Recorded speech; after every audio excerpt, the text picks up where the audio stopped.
Welcome to Passion and Profit. If you're a small business owner or solo entrepreneur, this episode is for you. It would not only help you achieve your business goals, but it will also help you enjoy the process. Let's get started.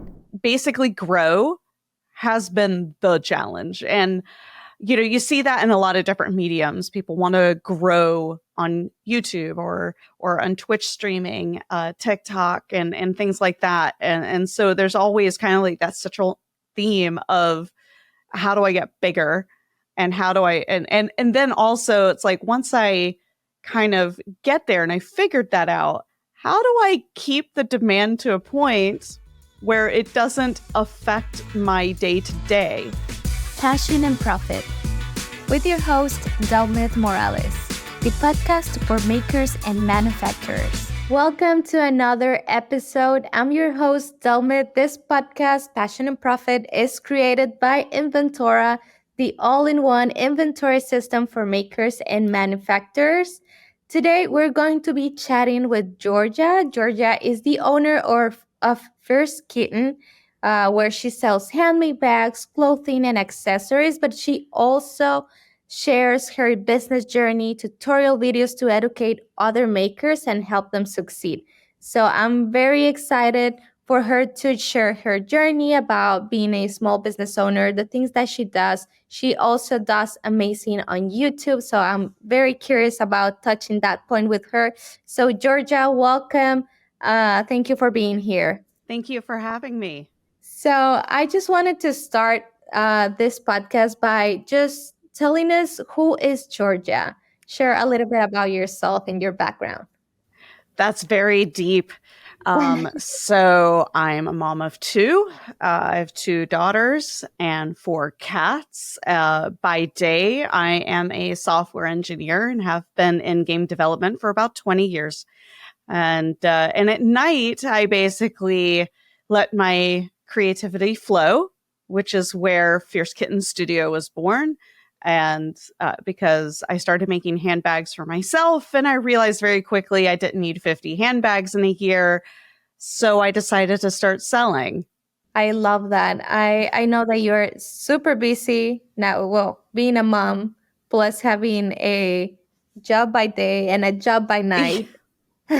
So tell me a little bit about how did you started with creating a business? Like, where did you say, here I'm going to start? Well, I got to a point where, of course, I didn't need a million handbags for myself. And I had people who were offering to pay me for bags or trying to commission me, coworkers, friends, family. And I thought, this will be a pretty good idea.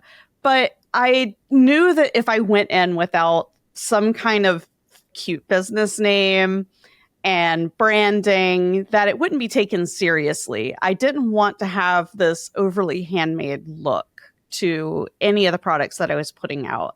And even though the skill was there and the look was there, the branding was not. So I was like, why not? I'll just, play small business owner. And I decided, well, I love cats and everybody in my family has a cat, and every single bag design I had made was named after a family cat up to that point. So I just went with Fierce Kitten Studio. And it's partly named that way because of the fact that I have so many cats, but also because my nickname was Fierce Kitten, for short, because I had a coworker that told me that I'm very sweet and nice like a kitten until I'm backed into a corner. So I thought, well, that's a personality I could reflect in my business name. And I am absolutely like that. I love that. I think that's a reflection. Like when you open a business, the reflection of yourself is into the business, right? Yeah. So I love that. And then like you started, like you said, you were making and creating handbags just for yourself. And then you started, like, it was good for you to think, okay, if I'm going to present this to others, I need it to look professional, or that it's something that they can trust. Yep. So after that, how does your business look different now versus when you first started? It's a lot more refined. I used to make anything and everything, and I would get distracted and I would have one too many bag designs. And now I stick to a core, less than 5 designs, basically the ones that I've made over the years, some that are released as patterns for other bag makers to use, and some are just kept private for myself. But also offering other options. Sometimes offering just the handbags, especially at a higher price point because they are handcrafted, can be a bit too much to bite off. So I have started offering lower priced items, not just smaller bags, but accessories, jewelry, home decor items, and exploring how other hobbies can accentuate my bag business. I recently picked up laser cutting this year, and that's been awesome being able to create my own bag labels or hang tags and display cases and such for craft fairs. Oh, I love that. I just checked your website and I know that you do a lot of things. I do. Yeah, it looks like a lot. But everything that's listed on the website is made to order. Okay, So it sometimes I'll have something in stock, but largely when someone makes an order, then I make that myself to the order. got it. And how did you started with this passion of creating things? How was that born in yourself? Ever since I was little, I used to make Barbie clothes, and I made all my own things. I guess it comes from wanting to be self-sufficient and not rely on others. So I will want to learn. I also just have like this deep need to learn and constantly be absorbing information. I love that. I think, and it's curious because you are a software engineer Yeah. and then you're a maker. So I think it's the two opposites, like something very technical and the other part of you is very creative and all of that. So I think that's a perfect mix to an interesting mix as well. So after that, like you already saw that you would like to have more things to offer. And of course, you have been facing like challenges in your business. Can you talk a little bit about that? Growing online and spreading out from just being friends, family, or coworkers has been the biggest challenge. Trying to reach into new markets and finalize pricing. Also, pricing is something that's very fluid and very difficult. And the way that I do it isn't the way that a lot of people will do it either. It does the whole materials times 3 thing. It works for me. It doesn't work for everyone.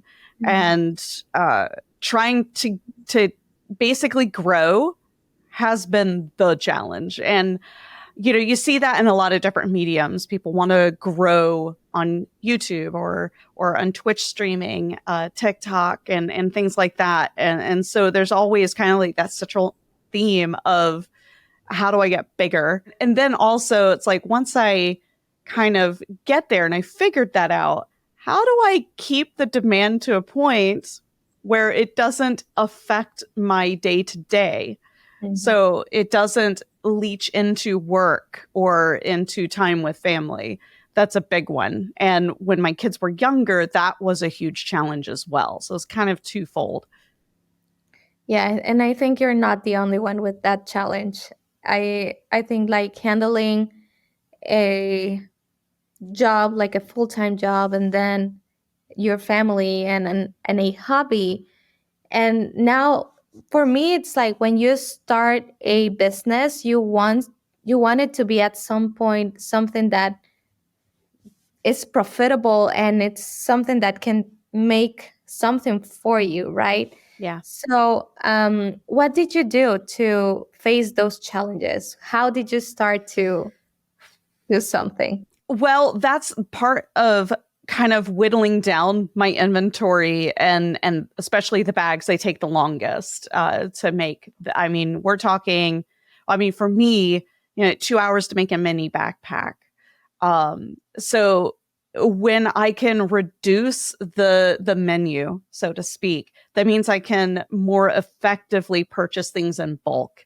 And when I purchase in bulk all of the supplies, that takes the overhead costs down, which increases either the profit margin or gives me more opportunity to decrease the overall cost and sell more.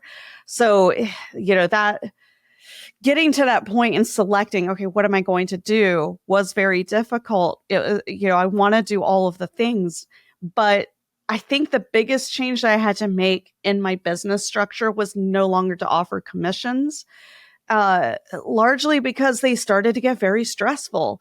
Sometimes people, like I would do commissions and live stream the process of making it, and the person would be in chat and commenting, and I'm sitting there having a little bit of an anxiety attack on the inside, like, don't mess up this stitch. Oh, I messed up. How do I hide it? Because everything has mistakes. If it's handmade, even if it's factory made, it's still people on the other end of the sewing machine. It's just people, I think, hand wave it a little bit more if it's a big box brand, as opposed to something that's handmade. Mm-hmm. Yeah, I think that's very valuable. Probably some things are things that you don't want to change, but in order for make it work for you, you have to make those changes. And it's, I think for you, once you started, it wasn't like that. Like you never thought about like how far your business was going to be, right? You just go with the flow, and I think that happens to all of us. You had an idea, and once you are in the path and in the journey of having your business, a lot of things are going to change, and we need to be able to adjust to that, right? Yeah, absolutely. So I think another thing that I love that you do is how you manage your social media. I know that you are on YouTube and on Twitch. Yes. I honestly don't know about Twitch. Like, I just know what the platform is. But why did you choose these two platforms? Well, I started on Twitch. It's the funny thing is they Twitch's company had a campaign, I believe it was 2015, fall of 2015, to celebrate Bob Ross and to open a creative side of Twitch. It has always been known for gaming.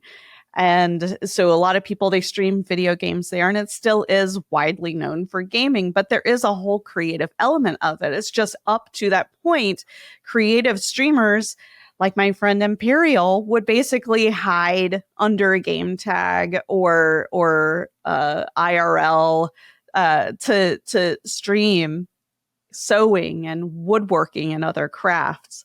And my husband linked me to it and was like, hey, you should look at this instead of spending 4 hours a night playing Final Fantasy 14. Maybe you should do this instead. And I was like, sure, okay, I guess. And I started doing it. And, I immersed myself in a creative community. And I've been streaming as of this December, 8 years, I believe. Wow. Yeah. So the YouTube side of things came about more towards 2020. Very big, very pre-pandemic. Like we didn't even know what was going on. It was early January that year. And, I was like, maybe I should just start putting some static tutorials up there. Things that were like commonly asked questions when I was live streaming that I didn't want to have to constantly repeat, like, where do you get your clips from? Or how do you do this thing with your bags? And so I started to make content, and it slowly but surely took off. And the funny thing is that, as long as I've been streaming on Twitch, I have 3 to 4 times the following on YouTube now in like a third of the time.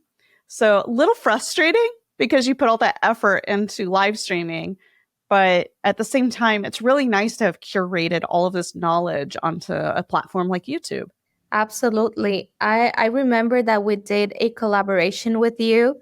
Yeah. And once we saw the video, and I think a few weeks later, we saw that your like followers on and subscribers on YouTube were so many. And I was like, wow, I don't know what she's doing, but it is working. Talking about small business, if you like, I'll point blank, I'll just be very blunt that if you tell people how to make money, then they'll listen. And one of the hardest things to do getting into business is trying to organize all of your stuff, like Mm, all of your supplies. Like it, I don't necessarily use Inventora to manage my inventory of items for sale. I use it to manage the stock of acrylic, what kind of acrylic, what color of acrylic, all of my interfacings and fabrics that I use for bag making, hardware, all of that is tracked meticulously using mm, Inventora, and it helps so much to get organized. I have to be organized. I write everything down by hand typically, and like all my to-do lists and such. So that was becoming cumbersome as I decided to take on more. Thankfully, because my kids are getting older, so I can yeah. I can do that. Absolutely. Yeah, I think when you start sharing resources, tools, educational videos, probably you say, nah, I don't think people will need this. But once you publish that video, you know that there are a lot of makers and creators that are looking for that kind of Yeah, content. there's only so many videos that you can do on how to like hem a dress Mm-hmm. or to flip a bag right side out. I think getting real hands-on experience and from someone who has been doing this for as long as I have is invaluable. Yeah, definitely. And I think with this, how, like, what type of content you decide to tape? Like, what do you take into consideration and say, this is something that I need to tape? Yeah, sometimes when I'm live streaming on Twitch or YouTube, I've done a few streams on YouTube as well. People ask a question. It seems so mundane to me, um, how did you install that pocket in that bag, for example? And I'm like, oh, I didn't even think about that because I just Mhm. do it. Usually those questions lead into, okay, I'm going to jot this down. This is a video I need to make. And and then others are literally in the moment. I it's so silly. I had a video completely take off, a short format video on TikTok, Instagram, and on YouTube, all the same video on all three platforms. And I was like, oh, I'm using my laser to cut out doll clothing pattern pieces. I should probably just record this and just be like, haha, look, cheat mode. And it's taken off. I have almost 2 million views between the three platforms. Wow. And it's like, yeah, but yeah, some are just spur of the moment. Oh, I should share this knowledge. I would say most of the time, though, it's I'm going to forget this. So I'm going to Yeah. document it for myself because I know I'm going to take a break from this thing. And when I Mhm. come back to it in a couple of months, I'm going to forget what it was I was doing. Wow. I think that's, and I think that helps, because if that happens to you, you're Yeah. probably not the only one with that, right? So, and then you told me that you also have Instagram, TikTok, but are Yeah. you like in all the platforms every time, or how do you manage that? So I try to stagger them so I'm not spamming. Like there's a lot of people right now who are making an exodus from a certain platform, and it's like they're just going everywhere right now and putting the same thing everywhere, which is kind of boring. So I don't know. I think it just depends honestly on how I'm feeling. Usually I will post it on TikTok, give it 24 hours, and then post it on Instagram and then YouTube. For YouTube, it really depends because it shoots off a notification every time to a subscriber. So I don't want to post a big video like I did this weekend where I did a full tutorial on one of my bag patterns and then post a short and have it kind of knock that down the list or over notify people. Yeah, YouTube's kind of an odd duck when it comes to that. Instagram, it's like fire off a thought, like any other social media. It's okay if you have multiple things in a feed. But YouTube, it's more, I have to be very precise and plan. Like, I can't just spontaneously say, tonight I think I'll stream on YouTube and not Twitch because people haven't planned for it. It's got to be planned like a TV show. Yeah. And you have to have like more quality in your videos, and the content needs to be like, you need to think about the content, I guess, with YouTube, right? I started out that way. I started Mhm. out over planning, Mhm. and now I just go like a stream of consciousness, and I break it up in chunks where I'll say things, and I cut and delete the things where I just trip over my tongue and blah, blah, blah, blah, blah. And then sometimes I'll leave it in because I'm like, yeah, whatever. Or I'll Yeah. make a mistake. I leave the mistake in. Like, oh, Mhm. whoops, I did that. Let's move on. It shows I'm human for one, and then for another that it's okay to make mistakes and you can fix them. And I show how to fix it, and that's all right. But I try to be a little more relaxed because if I'm too rigid about how I do the YouTube videos, I'll never put them out. Yeah. So I come up with a rough script of bullet points. Here are the things I'd like to hit. And I will record those sections in individual videos. And then I just kind of tack them together and trim them as needed to get rid of that airspace at the beginning and the end. And that's all I do. I really don't do a whole lot of editing. I think if you over edit, it just gets in the way of the message. Yeah, I think so too. And what could be like the best tip that you can give someone that wants to start with a YouTube channel? What should they do? Have good equipment. Start out with, like, you don't need to go sky high and grab a Shure SM7B microphone Mhm. or a lavalier mic or anything like that. You just need to have decent audio and a decent camera. You can just use your phone. My phone is the camera that I use to catch everything that's a close-up shot of the machines or of the lasers, and it's a decent quality. So why not leverage it? I can also zoom in pretty closely to things. But if your audio has a lot of echo or it's scratchy, people aren't going to tune in. If the video's fuzzy or not correctly framed, then people will bounce early too. So yeah, have clear voice, clear vision, clear audio, and video. And do you think it matters how many videos do you publish? Like to be constant on that, or it doesn't matter on YouTube? Yeah, this advice goes for Twitch as well. For live streaming, you need to have consistency.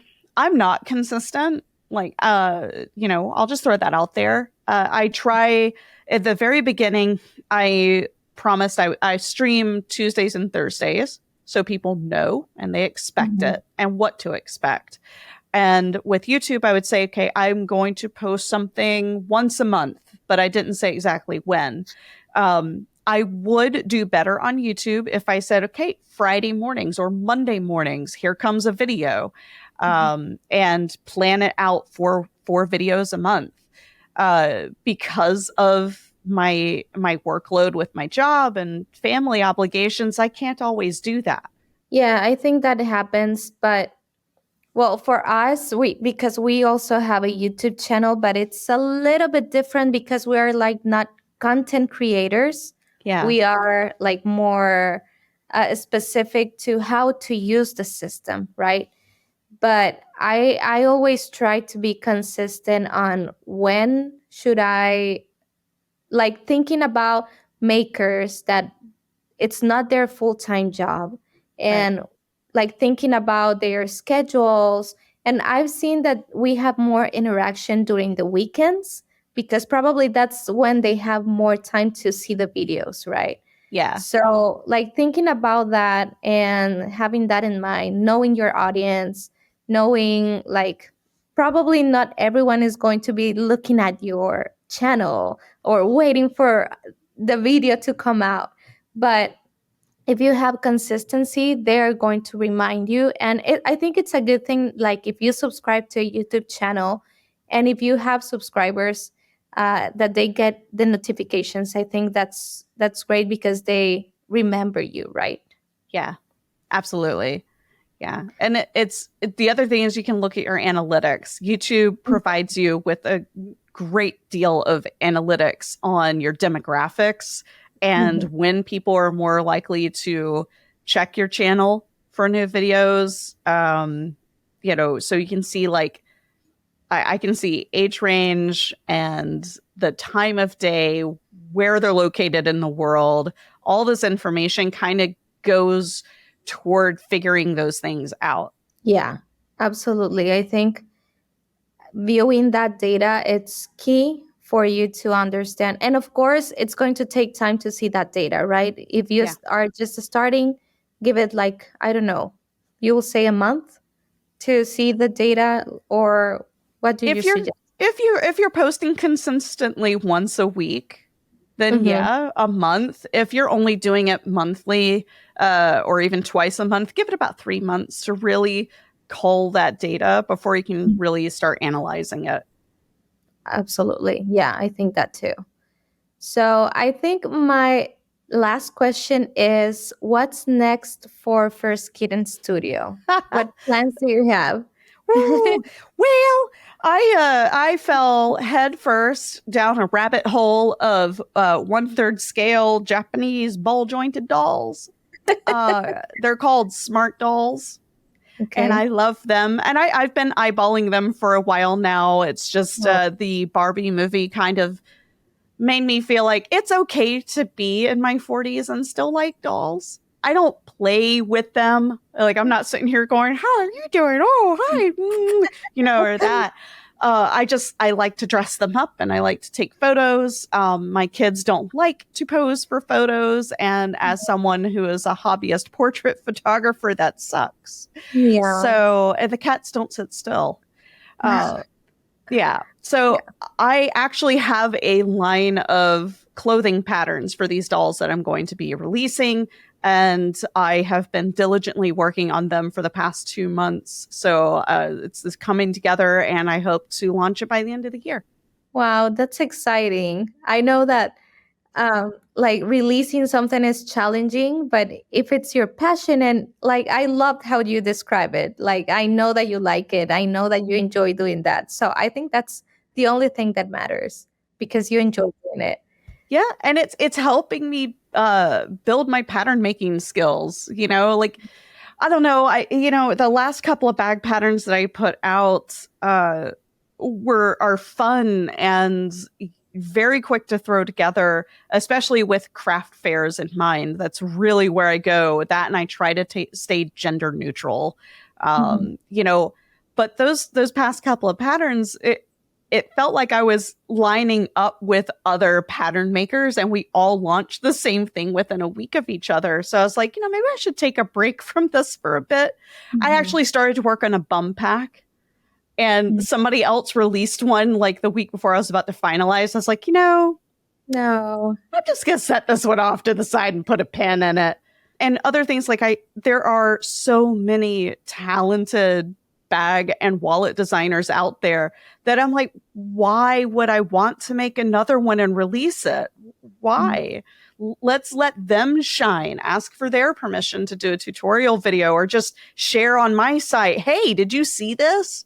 This is a really good pattern. Instead of trying to find my own glory in that. And that said, I do have a mini backpack pattern that I am working on with a friend. It's Imperial Runs the World on Instagram, Imperial on Twitch. And she and I are slowly making headway on getting this pattern to a point where we can let people test and hopefully enjoy sewing it.